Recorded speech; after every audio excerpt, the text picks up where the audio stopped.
I stand quietly in front of the council, my hands shivering, not from the presence of the Grand Council, but rather from my findings. I, Master Scribe Thraxus, the seventh of Noriah, child of the Brax Paxson, have found something truly beyond the pale. My council, Lords of the Empire, I come to you with news of my recent findings with the species known as humans in the newly discovered Terran Republic in the Segmentum solar arm of the galaxy, I said, hanging my head low. You do not seem too enthusiastic about this discovery. Surely a new species could not bring you this much trouble. One council member asked. They did not. When I first appeared in my ship on one of their outer colonies and broadcasted my intentions, I was at first extremely confused. Unlike previous civilizations, the humans offered no military response and welcomed me with open arms. I was justifiably surprised by this gesture. They even gave me complete access to their entire historical archive. I shall send you all a copy of this now. Please be warned, it is rather long. I pressed a button on my console and beeping from across the room came over every computer terminal. Please do wait to read it in full until after the presentation. Thank you. In continuing my presentation, I shall start with this statement. The humans are impossible. The council regarded me with questioning looks and raised brows. Could you elaborate? We all went through a unification period, a time when the great filter of hatred and division is disassembled and removed from our consciousness, and we ascend to the stars as one pure whole being. Either through means of conflict, of cleansing, or of mass fratricide to clean undesirable elements, or simply a great unification through peace and trade. Humanity, as it so seems, is the only species in recorded galactic history to have never had a unification event, I said, and used a console prompt to show flags of various factions located within Terran space. Hundreds of flags, each one representing a different faction. The thought of this made the entire room gasp in shock simultaneously. A spacefaring FTL-capable species that operates without any form of centralized governing body? How is this even possible? I was quite shocked as well. The sheer diversity of opinion was staggering. In order to operate, I had to command an entire starbase full of representatives from each faction. I have been alive for 70,000 cycles, my friends. Never have I encountered anything like them before. I explained, showing a few pictures of humans side by side. And here is the shocking part. Not that they never had a unification, not that they have a multitude of factions all operating in one system. Every possible entity you can imagine exists within their borders. Corporate conglomerates, theological autocracies, religious cults, federal republics, elder councils, even factional groups resembling primitive tribes operate in that system. The truly shocking thing, my friends, is this. They all operate without any form of conflict or civil war. Lies! Barked one counselor. Impossible! You must be on medications. Insulted another. Are you certain you have all your facts correct? This sounds highly improbable. Spoke another. Silence! I yelled. This shut the din up fast. I had never done this before. Never in any of my lifetimes have I ever spoken aloud so harshly. Please, I have forwarded you a complete record of the inner workings of what I found in this system. As improbable as it sounds, I assure you, it is the absolute truth. Have I ever steered you wrong before? A stunned silence gripped the room. They knew it to be true. This, however, is not why I am here. I shall send you a complete report on all my findings within the hour. I assure you, it is a lot simpler than it really sounds. They found a way to make it actually work. This, however, is not why I am here. First, I wish to talk about planetary classifications. A short lecture to start as a reminder. I pressed another button and a series of planets appeared, all a different class. Here we see the basic planetary bodies. Each, although in some way similar, can be classified by a simple system. We have paradise worlds, noted for the fact they are the best place to live for anyone, ever.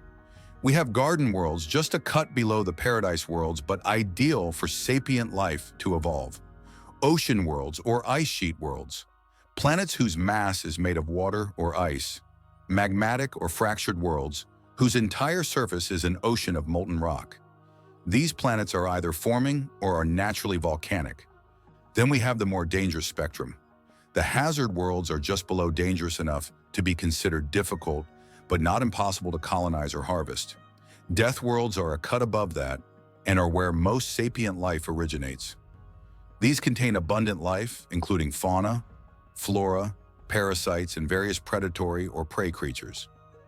Then there are the toxic worlds, or storm worlds as they are known. These worlds are extremely hazardous to almost all life forms that aren't based in abstract biology, such as lithoids or in machinery. Ladies and gentlemen of the Grand Council, I have to provide you today with conclusive evidence of a new class of world. This world can only be found in one place, the human home star system, Sol.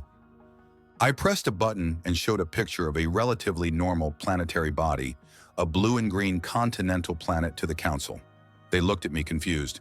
Ladies and gentlemen of the Council, I present to you Earth, birthplace of humanity, a ghost world.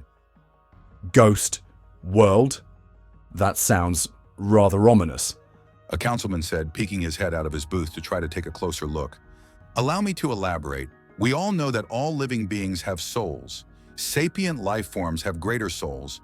Animals and parasites and the like have lesser souls. All souls, as we all know, Council, have the capacity to produce an electrical charge. This charge can be measured with the appropriate equipment. A demonstration. Marth Raxikis, I bellowed, and from the shadows appeared my short-statured intern. Right, here we go. I attached some cables and wires to him to a special device known as a gaussimeter, a device that measured the strength of a soul based on its electrical discharge. As we all know, this is a gaussometer. I do understand anyone's reservations about this scenario, but it is okay. Marth Raxikis here fully consented to a public reading. It is quite all right. Now, we set levels and I let the measuring continue and finished. My intern looked rather proud of himself at the result. Now, the process is simple. If we took a soul, drained it of all its electrical energy into a power bank, and released it back into the ether, this would provide a power charge based on the strength of the soul and for a long period of time. My friend here has a soul strength of 247 kilowatts and can discharge up to 800 cycles of total energy. The crowd clapped in return. It was indeed an impressive amount. I allowed the crowd to finish their clapping and my intern to take some actually deserved praise. So, can anyone venture a guess as to the discharge capacity of an average human soul? The chamber fell silent. Several quizzical looks came from them all. I shall tell you, several humans all came forward and willingly gave their measurements for the sake of study. Such examples were a deckhand on board a fishing boat, a fleet admiral for a piracy protection fleet, a small juvenile child in a school, and finally a corporate CEO in a starship factory. The final results are as follows. I cleared my throat loudly and ensured I had everyone's attention. I collected as much data as I could, of course, and went through over 1,000 volunteers. This produced an average result. This average was as follows. An average total output of 1.8 gigawatts of energy, with a time discharge of anywhere between 10,000 to 85,000 cycles. I had to hold back my laughter as my poor intern's jaw hit the floor. His arms drooped and shoulders collapsed in sheer astonishment and shock. The entire council let out a collective gasp. Several members passed out and more than a few members suffered some unusual chemical reactions due to the shock. Now, dear council members, consider for a moment, if you will, one single human that can produce the equivalent energy of a Class 3 fusion reactor, I said, and let them think. Now, dear council members, think carefully of the simple implication that Earth, cradle of humanity, currently has on its surface an active population of over 6 billion humans. I once again let the council think.